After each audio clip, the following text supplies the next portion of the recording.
아멘. 할렐루야. 예, 저는 오늘 골로새서 3장의 말씀을 가지고요, 그리스도의 평안이라는 제목으로 말씀을 함께 나눠보겠습니다. 사람들은 다 평안하기를 꿈꿉니다. 그죠? 그렇지 않나요? 여러분은 좀 인생이 좀 거칠고 좀 모질고 험난했으면 좋겠나요? 아니죠? 누구나 다 평안하기를 꿈꿉니다. 모든 사람이. 여기 있는 우리뿐만이 아니라 이 교회 밖에 있는 사람들까지도 평안하기를 꿈꾸고 있습니다. 그래서 어떤 사람은 자기가 평안하기 위해서 막 쌓습니다. 재산을 막 쌓습니다. 쌓다 보니까 좀 모자라. 그러니까 옆 사람 것도 뺏고 속여서 뺏고 빌리기도 하고 계속 쌓습니다. 또 어떤 사람은 자꾸 위로 올라가요. 자꾸 위로 올라가. 하나씩 위로 올라가. 올라가다 보니까 걸리적거리는 사람이 있으니까 그를 끌어내리고 짓밟고 또 막 올라갑니다. 또 어떤 사람은 자기가 평안하기 위해서 자기의 가족을 다 버리고 속세를 떠납니다. 떠나서 산으로, 섬으로, 절로, 수도원으로 들어가서 거기서 평안을 찾습니다. 또 어떤 사람은 인생을 포기하고 숨습니다. 어디 집에도 숨기도 하고 어딘가 숨습니다. 왜? 평안하고 싶어서. 그러나 이런 것들이 평안을 줄까요? 평안을 이룰 수 있을까요? 이런 사람들이? 요한복음 14장 27절에 보면요, 이렇게 말합니다. 평안을 너희에게 끼치노니 곧 나의 평안을 너희에게 주노라. 내가 너희에게 주는 것은 세상이 주는 것과 같지 아니하니라. 너희는 마음에 근심하지도 말고 두려워하지도 말라라고 하셨습니다. 여러분, 예수님은 평안하셨습니다. 아멘. 예수님은 살아가시는 내내 평안하셨습니다. 심지어 십자가에 달려 죽으실 때에도 평안하셨습니다. 아멘. 믿으십니까? 여러분, 정말 평안하셨어요. 예수님은 죽으실 때도 모든 것을 다 잃고 제자들, 그 믿었던 제자들도 다 뿔뿔이 흩어져 다 도망가 버리고 이제 그 목숨까지도 빼앗기는 순간에도 예수님은 평안하셨다 이겁니다, 여러분. 근데 예수님이 그 자신 안에 십자가 위에서도 담당하셨던 그 평안을 이제 우리에게 주신다고 하십니다. 그래서 말씀하십니다. 너희가 두려워하지도 말고 근심하지도 말아라. 또 요한복음 16장 33절 보면 이렇게 말합니다. 이것을 너희에게 이르는 것은 너희로 내 안에서 평안을 누리게 하려 함이라. 세상에서는 너희가 환난을 당하나 담대하라. 내가 세상을 이기었노라. 이번엔 예수님 또 말씀하시기를 너희가 내 안에서 평안을 누리라 하십니다. 그러면서 말씀하시는 게 또 담대하라 하십니다. 담대하라가 뭡니까? 근심하지도 말고 두려워하지도 말아라 이겁니다. 왜? 예수님의 평안은 어떤 것입니까? 죽음을 이기시고 세상을 이기신 평안이기 때문입니다. 그래서 예수님은 주변의 환경이 어떻게 변하든지 항상 평안하셨습니다. 담대하셨습니다. 믿으십니까? 지금 이 평안을 예수님께서 우리에게 준다고 지금 말씀하고 계신 것입니다, 여러분. 도대체 그리스도의 평안이 무엇이길래, 그 정체가 무엇이길래 죽음도 이기고 세상을 이기신 것일까? 저는 오늘 골로새서 이 3장의 말씀을 가지고 이것에 대해서 말한 바울의 가르침을 가지고 함께 말씀을 나눠보도록 하겠습니다. 오늘 본문 말씀 잠깐 보겠습니다. 15절 이렇게 말합니다. 그리스도의 평강이 너희 마음을 주장하게 하라 합니다. 주장하게 하라. 이 주장하라라는 단어는요, 헬라어 원어로 브라비오라고 합니다. 브라비오. 뜻은 뭐냐면은 지배하다, 단속하다, 제어하다, 관리하다, 다스리다라는 말이 있습니다. 그러면 이 원어를 다시 대입해서 보면은 그리스도의 평강으로 우리의 마음을 어떻게 하고요? 단속하고 제어하고 관리하고 통치해야 된다 이겁니다, 여러분. 그럼 여기서 우리가 단서를 하나 얻는 게 뭐냐면은 그리스도의 평강과 하나님의 나라는 관련이 있다는 거예요. 왜? 하나님의 나라는 어떤 곳입니까? 하나님의 뜻대로 지배하고 단속하고 제어하고 관리하고 다스려지는 곳이 바로 하나님의 나라라 이겁니다. 그럼 이 단서를 가지고 한번 계속 보겠습니다. 그러면 도대체 우리가 우리의 마음을 다스리는 것이 무엇일까? 골로새서 3장 1절, 2절 한번 보겠습니다. 같이 읽겠습니다. 그러므로 너희가 그리스도와 함께 다시 살리심을 받았으면 위의 것을 찾으라. 거기는 그리스도께서 하나님 우편에 앉아 계시느니라. 위의 것을 생각하고 땅의 것을 생각하지 말라. 위의 것을 찾으라고 하는데 위가 어딜까요? 위가 어디입니까? 저 하늘 어딘가입니까, 여러분? 그럴까요? 여기서 말하는 위는요, 말씀하죠. 거기는 그리스도께서 하나님 우편에 앉아 계신 곳이다. 거기가 어디입니까? 어디입니까? 하나님 나라죠. 하나님 나라. 그렇죠? 예수님이 하나님 보좌 우편에 앉아 계신 곳이 어디입니까? 우주 어딘가입니까? 저기 안드로메다 어디에 계신 겁니까? 아니죠. 하나님 나라에 바로 예수님께서 하나님 보좌 우편에 앉아 계신다 이겁니다. 그러면은 하나님 그 위의 것이란 무엇입니까? 바로 하나님 나라의 것을 생각하라. 찾으라. 그리고 어떻게 하라? 땅의 것은 생각하지 말라라고 말하고 있다 이겁니다. 그럼 우리가 먼저 이것이 무슨 뜻인지 먼저 알아보기 위해서 땅의 것을 생각하지 말라라는 말씀이 무엇인지 그리고 땅의 것이 무엇인지 한번 보겠습니다. 3장 5절 6절 먼저 보겠습니다. 같이 읽겠습니다. 그러므로 땅에 있는 지체를 죽이라. 곧 음란과 부정과 사욕과 악한 정욕과 탐심이니 탐심은 우상 숭배니라. 이것들로 말미암아 하나님의 진노가 임하느니라. 땅의 것이 뭐라고요? 음란, 부정, 사욕, 악한 정욕, 탐심이라고 합니다. 근데 여기서 또 우리가 주목해야 될 게 뭐냐면은 바울이 탐심에다가 첨부를 붙여놨어요. 뭐라고 했죠? 탐심은 뭐라고요? 탐심은 뭐다? 성경 안 보십니까 여러분? 탐심은 뭐다? 우상숭배니라. 탐심은 우상숭배라는 거예요 여러분. 여러분 탐심은 우상숭배입니다. 왜? 탐심으로부터 우상을 숭배하는 인간의 죄악이 나온다 이겁니다 여러분. 탐심은 탐심일 뿐입니다. 여러분 탐심을 포장하지 마세요. 치장하지 마시고 미화시키지 마시길 바랍니다. 여러분 우리가 더 많은 것을 가져야 하나님께 더 많은 것을 드릴 수 있습니까? 그렇습니까? 여러분 여러분이 갖고 있는 많다라는 기준이 무엇입니까? 여러분 우리는요 예수님의 기준을 따라야 할 줄을 믿습니다. 마가복음 12장 41절부터 44절까지 한번 보겠습니다. 같이 읽겠습니다. 무리가 어떻게 헌금함에 돈 넣는 것을 보실세. 여러 부자는 많이 넣는데 한 가난한 과부는 와서 2렙돈 곧 한 고드란트를 넣는지라. 예수께서 제자들을 불러다가 이르시되 내가 진실로 너희에게 이르노니 이 가난한 과부는 헌금함에 넣는 모든 사람보다 많이 넣었도다. 그들은 다 그 풍족한 중에서 넣었거니와 이 과부는 가난한 중에서 자기의 모든 소유 곧 생활비 전부를 넣었느니라 하시니라. 부자가 많이 넣었습니까? 과부가 많이 넣었습니까? 누가 많이 넣었습니까? 당연히 우리가 보기에는 부자가 많이 넣었어요. 그러나 예수님 보시기에는 누가 많이 넣었습니까? 과부가 많이 넣었습니다. 한번 이런 예를 들어볼게요. 여러분이 지금 되게 경제적으로 곤란한 상황에 취했습니다. 근데 여러분에게 각각 2명의 친구가 있는데 여러분은 이 친구가 삶이 어떤지 그런 형편이 어떤지 전혀 몰라요. 근데 A라는 친구는 자기가 갖고 있던 전 재산 100만 원을 여러분에게 줬습니다. 쓰라고. 근데 또 한 친구는 100억대 자산가야. 그래서 그중에서 1억을 여러분한테 딱 줬어요. 그럼 여러분은 두 개를 보고 여러분 보시기엔 뭐가 더 많습니까? 당연히 1억이 더 많지. 여기서 설마 100만 원이 많다고 하는 그런 이상한 사람이 있지 않은데 당연히 1억이 많은 거예요. 왜? 이게 우리의 한계다 이겁니다. 그럼 어떻게 됩니까? 하나님께 하나님 저에게 독심술을 주십시오. 기도해야 됩니까? 아니면 저 두 사람의 마음이 어떤지 가르쳐 주세요라고 막 쫄라야 됩니까? 아니라 이겁니다. 우리는 우리의 마음을 어떻게 다스리고 지키고 통치해야 된다 이겁니다. 어떻게? 탐심에 흔들리지 않도록. 여러분 제가 여러분에게 몇 번 말씀드렸습니다. 여러분의 믿음의 분량대로 하라고. 여러분 1달란트 받은 사람이 10달란트 받은 사람을 부러워하면 됩니까? 안 됩니까?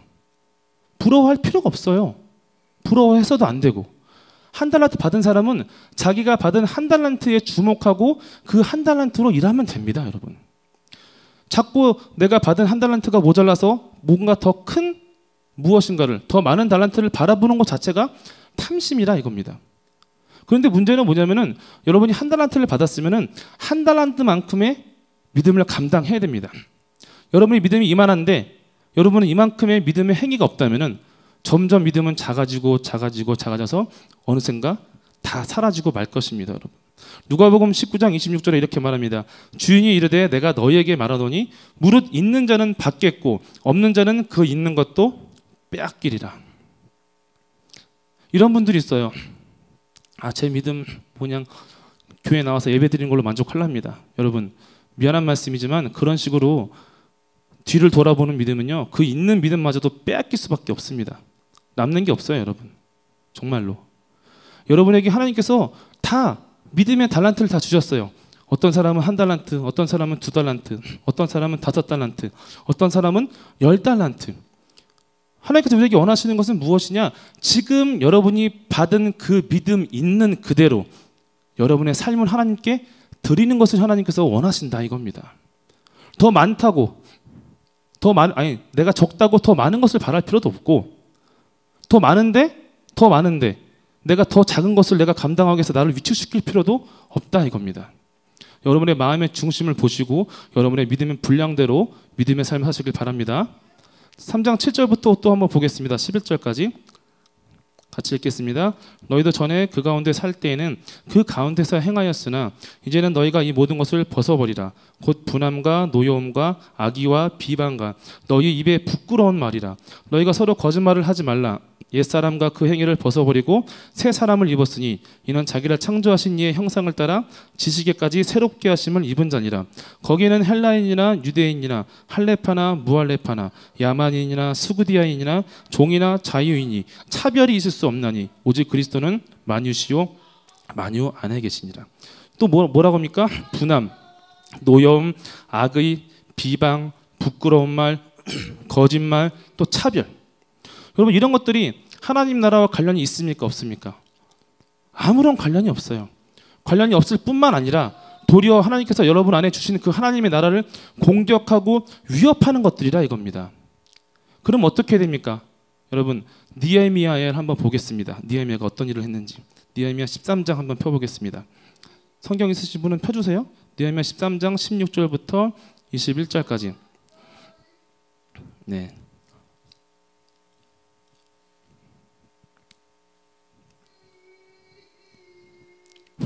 왜? 성경이 없어? 응? 펜? 자, 찾으셨어요? 같이 한번 읽겠습니다. 또 두로 사람이 예루살렘에 살며 물고기와 각양 물건을 가져다가 안식일에 예루살렘에서도 유다 자손에게 팔기로 내가 유다의 모든 귀인들을 꾸짖어 그들에게 이르기를 너희가 어찌 이 악을 행하여 안식일을 범하느냐? 너희 조상들이 이같이 행하지 아니하였느냐? 그래서 우리 하나님이 이 모든 재앙을 우리와 이 성읍에 내리신 것이 아니냐? 그럼에도 불구하고 너희가 안식일을 범하여 진노가 이스라엘에게 더욱 심하게 임하도록 하는도다 하고 안식일 전 예루살렘 성문이 어두워갈 때 내가 성문을 닫고 안식일이 지나기 전에는 열지 말라 하고 나를 따르는 종자 며칠 성문마다 세워 안식일에는 아무 짐도 들어오지 못하게 하였으므로 장사꾼들과 각양 물건 파는 자들이 한두 번 예루살렘 성 밖으로 잠으로 내가 그들에게 경계하여 이르기를 너희가 어찌하여 성 밑에서 자느냐 다시 이같이 하면 내가 잡으리라 하였더니 그부터는 안식일에 그들이 다시 오지 아니하였느니라. 이스라엘 백성들이 포로로 돌아왔어요. 돌아와서 예루살렘에 돌아와서 성전도 다시 짓고 성벽도 다시 지었어요. 그러니까 사람들이 살기 시작한 거야. 그러니까 어떻게 돼요? 경제 활동이 일어나는 거예요. 그러니까 이 예루살렘에서 가까웠던 두로에 있는 상인들이, 이 사람들은 아주 상거래에 되게 능한 사람들이에요. 이 사람들이 물건을 가져다가 이제 예루살렘 성 안에서도 장사를 하기 시작하는 거예요. 그러면 장사하는 게 잘못된 건가요? 아니에요. 장사하는 거는 어떻게 보면 예루살렘 성에 있는 사람들이 살기 위해서 필요한 거란 말이에요. 근데 문제는 뭐냐면 이 사람들이 안식일에도 와서 장사를 한다는 거예요. 그러면서 어떻게 됩니까? 당연히 유대인들도 거기에 같이 휘말려서 안식일에 장사를 하게 되고 안식일에 상거래를 하게 됐다는 거예요. 여러분, 안식일에 일하면 됩니까? 안 됩니까? 장사도 하면 안 돼요, 여러분. 심지어 음식도 하면 안 되는 게 유대인들의 안식일이었단 말이에요. 여러분, 안식일이 도대체 뭡니까? 안식일은요, 율법의 상징입니다. 율법의 상징. 그 율법은 또 무엇입니까?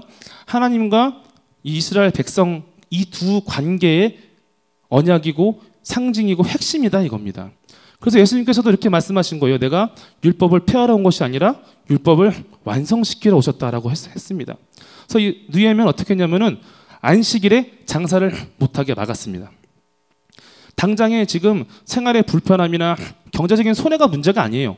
하나님과 이스라엘 백성 간의 굉장히 중요한 이 관계성을 위해서 어떻게 느헤미야는 과감히 안식일에 장사를 하지 못하도록 사람들을 막았다 이겁니다, 여러분.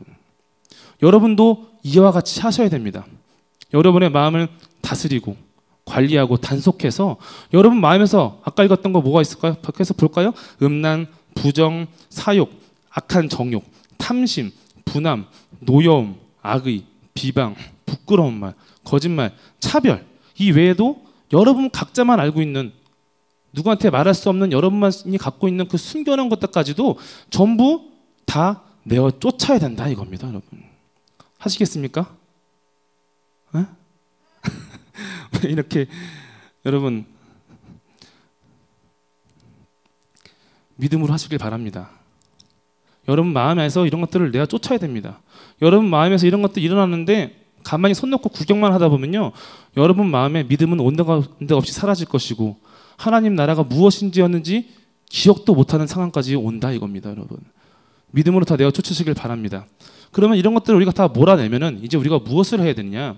바로 위의 것들을 찾고 위의 것들을 생각하고 위의 것들을 선택해야 된다 이겁니다. 위의 것이 무엇인지 한번 보겠습니다. 3장 12절부터 14절 한번 보겠습니다. 골로새서 3장 같이 읽겠습니다. 그러므로 너희는 하나님이 택하사 거룩하고 사랑받는 자처럼 긍휼과 자비와 겸손과 온유와 오래 참음을 옷 입고 누가 누구에게 불만이 있거든 서로 용납하여 피차 용서하되 주께서 너희를 용서하신 것 같이 너희도 그러하고 이 모든 것 위에 사랑을 더하라. 이는 온전하게 매는 띠니라. 뭡니까? 긍휼, 자비, 겸손, 온유, 오래 참음, 사랑. 성경은 이런 것들을 뭐라냐면은 신령한 복이라고 합니다. 에베소서 1장 3절에 이렇게 말합니다. 우리 주 예수 그리스도의 아버지이신 하나님을 찬양합시다. 하나님께서는 그리스도 안에서 하늘에 속한 온갖 신령한 복을 우리에게 주셨습니다라고 했습니다. 여러분 인간은 본래 하나님을 배신한 다음에 이 안에 선한 것을 가질 수가 없는 그런 실존적인 절망에 빠진 존재가 바로 인간이었다 이겁니다. 근데 그런 인간들에게 예수님께서 오셔서 하나님의 나라를 주신 거예요. 하나님의 나라의 그 신령한 복을 우리에게 부어주셨습니다. 여러분 안에 이제 긍휼과 자비와 겸손과 온유와 오래 참음과 사랑을 넣어주셨다는 거예요. 근데 문제는 뭐냐면 여러분이 살아가는 삶에서 자꾸 변화하는 삶의 상황과 어떤 여건 속에서 고난과 환난 속에서 포기하지 않고 여러분들이 이것들을 생각하고 선택하고 취해야 된다 이겁니다. 왜? 우리는 이것들을 사람들에게 이 세상 속에서 나타내야 되는 의무가 있기 때문이다 이겁니다, 여러분. 근데 여러분이 이것들 선택하지 않고 아까 말한 그 악한 것들을 여러분에서 마음에서 막 날뛰도록 내버려 둔다면요, 여러분은 하나님께서 여러분을 부르신 그 부르심의 목적을 전혀 하나도 성취시킬 수가 없다 이거예요, 여러분. 디모데전서 6장 11절 12절에 이렇게 말합니다. 오직 너 하나님의 사람아 이것들을 피하고 의와 경건과 믿음과 사랑과 인내와 온유를 따르며 믿음의 선한 싸움을 싸우라. 영생을 취하라. 이를 위하여 네가 부르심을 받았고 많은 증인 앞에서 선한 증언을 하였도다. 또 로마서 8장 29절에 또 바울이 이렇게 말합니다.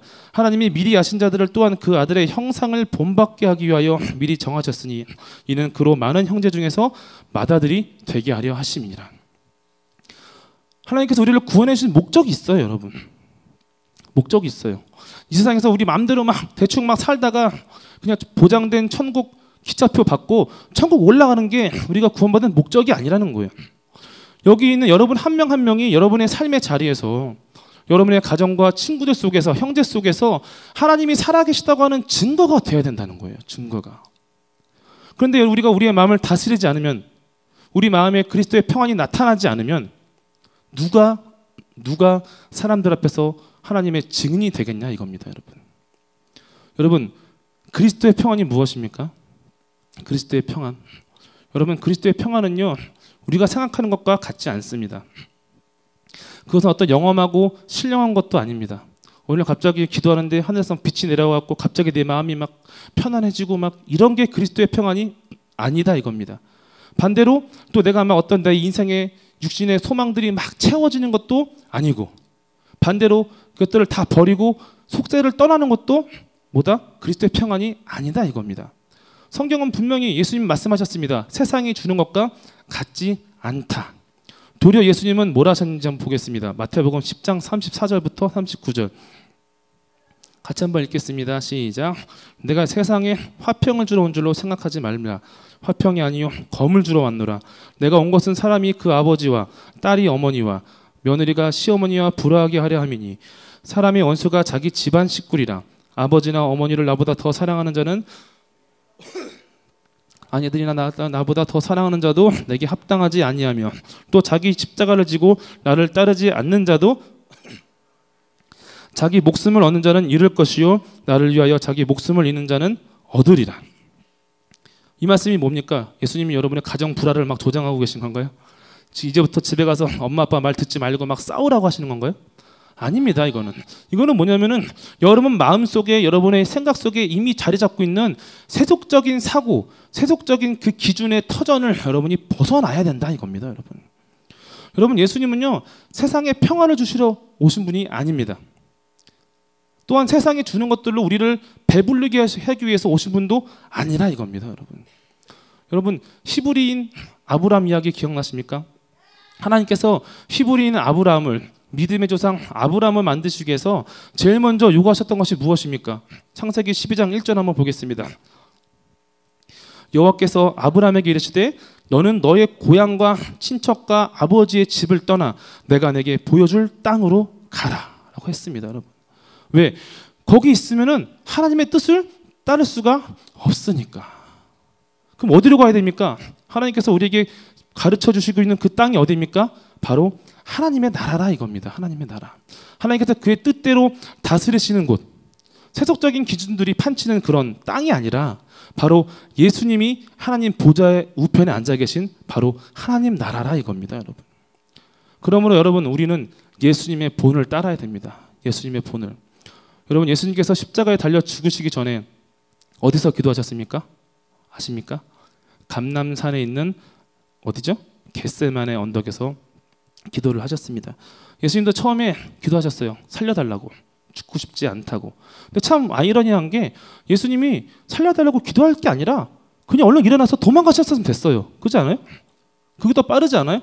일어나서 사람들이 대충 올라오는 길을 아시니까. 왜냐하면 감람산이라는 게 예루살렘 성 동쪽에 있어요. 그러니까 올라오는 길이 있어요. 그러니까 그 반대쪽으로 열심히 달아나시면 살 수 있는 것인데 불구하고 예수님은 어떻게 하셨죠?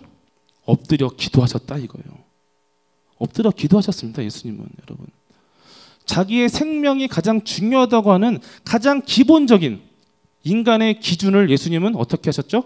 버리셨다 이겁니다. 여러분. 여러분 이 세상에서 가장 중요한 게 뭡니까? 내 생명 아닙니까? 그죠? 사람들이 그러잖아요. 야, 너 죽고 나 살자. 이런 말 하지 않습니까? 사람에게 있어서 가장 중요한 거는 자기의 생존이라는 거예요. 자기의 생존. 그런데 예수님은 자기의 생존을 위해서 자기가 마땅히 상식적으로 할 수 있는 일을 예수님은 포기하셨다는 거예요. 그리고 기도하셨습니다. 어떻게?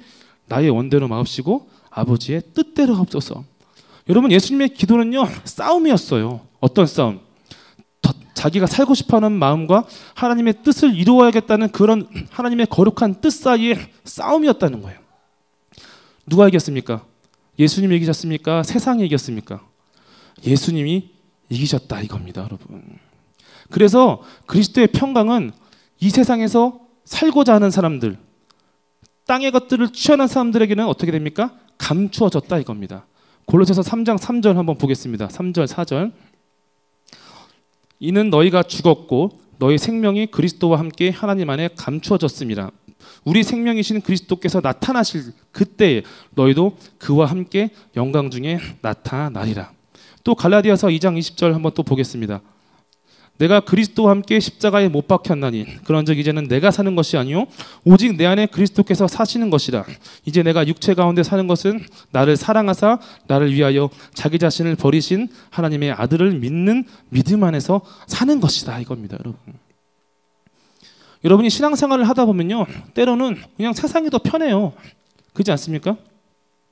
세상이 더 편해요. 더 익숙하고 쉽고 더 편안하게 보일 때도 있다 이겁니다. 그리고 눈에 보이지도 않는 어떤 영적인 것들이 채워지는 것보다 당장의 나의 육체의 필요가 채워지는 것이 내가 더 사는 것 같아. 그렇지 않습니까? 응? 기도하는 시간보다 당장 내가 배고픈 게 더 급해. 그렇지 않아요? 그래서 기도하다가도 갑자기 치킨이 떠오르면 당장 딱 번호를 찾아서 치킨을 시켜서 먹고 기도합니다. 그게 인간이라는 거예요. 그러나 예수님은 분명히 말씀하시기를 이 땅에서 살고자 하는 자들에게는 그리스도의 평강이 그 생명이 숨겨졌다라고 말하고 있다는 거예요. 마태복음 10장 39절에 이렇게 말합니다. 자기 목숨을 얻는 자는 잃을 것이요 나를 위하여 자기 목숨을 잃는 자는 얻으리라. 먹고 마시고 입을 것을 구하는 자들에게는 하나님의 나라와 그리스도의 평강이 허락되지 않았다 이겁니다. 여러분, 우리는 어떻게 됩니까? 오직 예수님을 따라서 아버지를 믿는 믿음을 위해서 싸우고 나를 부인하고 나의 십자가를 지고 예수님을 따라야 된다 이겁니다. 이것이 바로 그리스도의 평강입니다. 여러분, 오늘 우리에게 예수님께서 말씀하십니다. 나의 평안을 너희에게 주노라. 여러분은 이 평안을 받으실 준비가 됐습니까? 됐습니까? 여러분은 이 평안을 받아들이시겠습니까? 아멘? 여러분이 이 평안을 받아들이시길 바랍니다. 이 평안이 여러분의 인생의 유일한 만족이 되시길 바랍니다. 여러분, 하나님 나라는요, 하나님의 뜻만이 성취되는 곳입니다. 그리고 그곳 안에서 우리는 어떻게 되죠? 하나님께서 이루시는 그 뜻이 우리의 유일한 만족이 되신다 이겁니다. 그리고 그것으로 인해서 만족할 줄 아는 사람이 바로 하나님의 자녀입니다. 여러분 그리스도의 평강이 무엇인지 묵상하시길 바랍니다. 주의 성령께서 우리에게 가르쳐 주시고 깨닫게 하실 것입니다. 그리고 그 깨달은 것으로 우리의 삶을, 우리의 마음과 우리의 생각을 오직 그리스도의 평강으로 다스리시는, 통치하고 관리하고 단속하는 하나님의 나라의 그 영광된 것들이 나타나게 하는 거룩한 능력의 삶들이 되시기를 주님의 이름으로 간절히 바랍니다. 아멘. 같이 잠깐 기도하겠습니다.